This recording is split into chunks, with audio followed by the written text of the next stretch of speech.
Media के सभी साथी, सभी लोगों का इस प्रेस वार्ता में आप लोगों का स्वागत करते हैं। और जैसा माननीय वित्त मंत्री जी ने विस्तार पूर्वक जो है आप लोगों के समक्ष जो है बातें रखी हैं,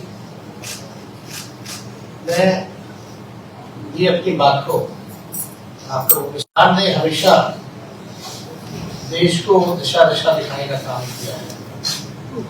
और हम लोगों की शुरू से ही मांग रही है माननीय मुख्यमंत्री जी की, हम सब लोगों की रही थी कि देश भर में जातीय जनगणना होनी चाहिए। हम सब लोग, सभी दल के लोग जो है प्रधानमंत्री जी से मिले हैं, लेकिन वहां से कुछ हुआ नहीं। तो तय यही किया गया था कि हम लोग अपने बलबूते राज्य सरकार जो है कराएंगे। और माननीय मुख्यमंत्री जी को धन्यवाद दिया जाता है कि एक ऐतिहासिक दिन जो 2 अक्टूबर का रहा, जो बापू का जन्मदिन हम लोग मनाते हैं, उस दिन जाति आधारित गणना, जाति की क्या स्थिति है वो जो है सरकार द्वारा पेश किया गया। और जब विधानसभा का सत्र पिछला चल रहा था तो पूरा रिपोर्ट जो है आप लोगों के समक्ष जो है रखा गया। भी है, आर्थिक स्थिति भी है, सामाजिक स्थिति भी है। और बिहार एक पहला राज्य बनकर के आया जिसका खुद का साइंटिफिक डेटा जो है किसी राज्य के पास नहीं है, बल्कि बिहार एक ऐसा राज्य है जिसके पास खुद की आबादी की पूरी जानकारी है।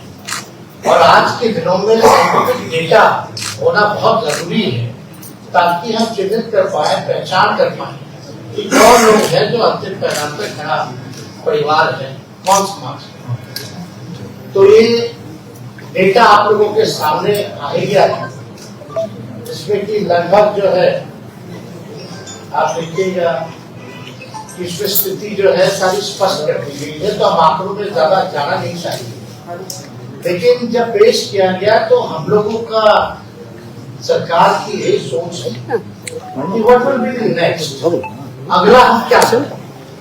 तो हम तो शुरू से कहते रहे कि ये जो महागठबंधन की सरकार नीतीश जी के नेतृत्व में बनी है, ये गरीबों की सरकार है और सामाजिक न्याय के साथ साथ आर्थिक न्याय देने वाली सरकार है। और देश में अगर सबसे बड़ा दुश्मन अगर कोई है तो बेरोजगारी और गरीबी है। और हर एक सरकार की कोशिश होनी चाहिए कि बेरोजगारी और गरीबी से लोग लड़े।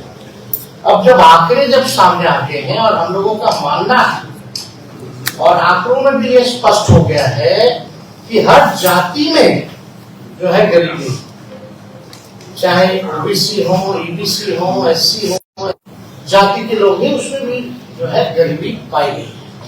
अब हम लोगों ने तय यही किया और इसमें सर्वसम्मति से सब लोग ने भी, माननीय मुख्यमंत्री जी ने जब प्रस्ताव रखा हाउस में तो सब लोग तैयार हो गए कि बढ़ाना, तो आरक्षण जो है उसको जो है बढ़ाया जाएगा जिस हिसाब का हमको रिपोर्ट आया।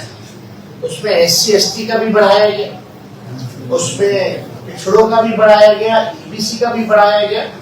और क्योंकि EWS पहले से ही सामान्य वर्ग के लिए 10% जो तय था वो तो हो ही गया, तो 50% से लगभग 65% जो है कर दिया गया, प्लस जो 10% जो 75% जो है लगभग पहुंच। अब हम लोगों को क्या करना है, कल्याणकारी योजनाएं हम लोग लाए। अब हम लोगों को पता है कि कौन भूमि में है, जमीन नहीं जिसके पास, तो उनके सहायता के लिए माननीय मुख्यमंत्री जी ने ये भी पेशकश की कि उनको भूमि खरीदने के लिए हम लोग जो है 1 लाख रुपए की सहायता जो है करेंगे। 60,000 से 1 लाख तक पहुंच जाते हैं। अब जिसका झोपड़ी है, घर नहीं बन रहा, उसको भी 1,30,000 हम लोग जो है देंगे। दूसरी ये बात, तीसरी ये थी कि भाई अब जिनके परिवार जो 94 लाख जो गरीब परिवार है, जिसके पास रोजगार नहीं, नौकरी नहीं, उनको नौकरी के लिए विशेष सहायता के लिए 2 लाख रुपए की सहयोग हम लोग करें। तो 2 बातें आ गई। हम लोग ये चाहते हैं कि जब सर्वसम्मति से, जब किसी ने विरोध नहीं किया और सबको इच्छा है कि आरक्षण की सीमा बढ़ाई जाए, तो कैबिनेट ने ये निर्णय लिया था माननीय मुख्यमंत्री जी की अध्यक्षता में कि भाई कोई पेच ना फंसे, जिस हिसाब से जब हम लोग जातीय आधार ना करा रहे थे कई पेच आए सामने, इतने आसानी से नहीं हुआ, काफी दिन विलंब रहा, लोगों को लाभ पहुंचाने में हम लोगों को दिक्कत हुआ, रिपोर्ट पेश करने में दिक्कत हुआ। तो ये जब आरक्षण की सीमा अगर हम लोग बढ़ा रहे हैं तो कोई पेज जो है किसी भी प्रकार का फंसना नहीं चाहिए। और माननीय वित्त मंत्री जी ने उदाहरण भी बताया, कई ऐसे मामले हैं जिसको शेड्यूल 9 में जो वो किया गया, रखा गया।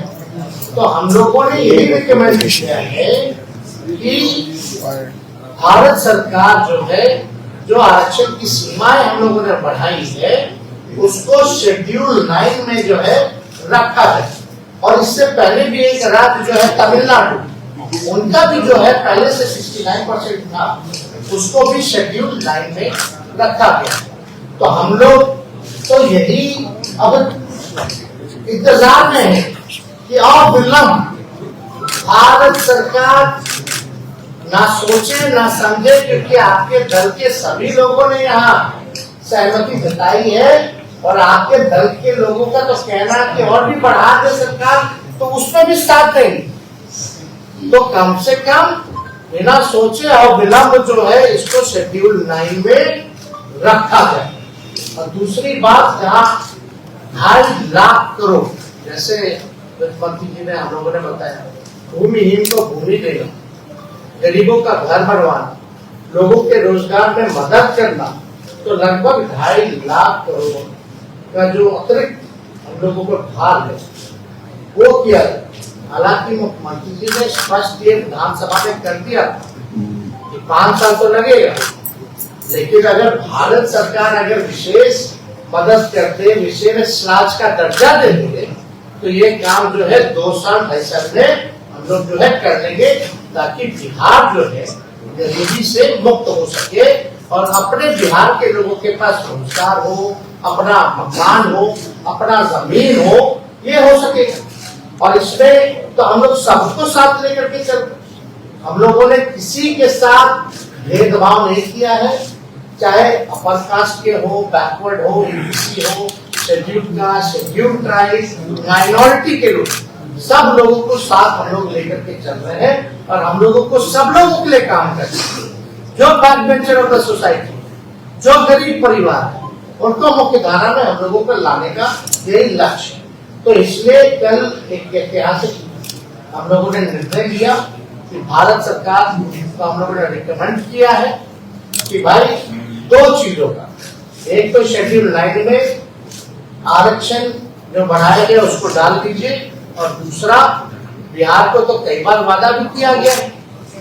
हमको जहाँ तक याद है कि प्रधानमंत्री जी ने भी चुनाव के दौरान, उससे पहले भी कई बार कहा है कि बिहार को जो है विशेष राज्य का दर्जा वो दिलाएं। तो हम लोगों की यही अपेक्षा है, उम्मीद है कि प्रधानमंत्री जी और भारत सरकार जो है अब विलंब जो है इस चीज को शेड्यूल 9 में डालेगी और विशेष राज्य के दर्जा वो देंगे नहीं देंगे, वो अपने कम से कम ओपिनियन जो है, अपनी राय को लोगों के सामने रखना चाहिए। नहीं होगा तो बिहार सरकार जो करती है अपने बलबूते, अपने खुद के खर्च पर, वो हम लोग करते रहे। तो ये इसलिए जो है आप लोगों को यहाँ बुलाया गया और सूचित किया गया कि भाई ये चीजें जो है, क्योंकि आप सब लोग को भी फायदा, आप लोगों के जान पहचान वालों को भी फायदा है, सब लोग आप लोग बिहार के लोग हैं, और बिहार को अगर विशेष राज्य का दर्जा मिलेगा तो इससे बड़ी बात क्या हो सकती है। तो हम अपनी बात को यही विराम देते हैं।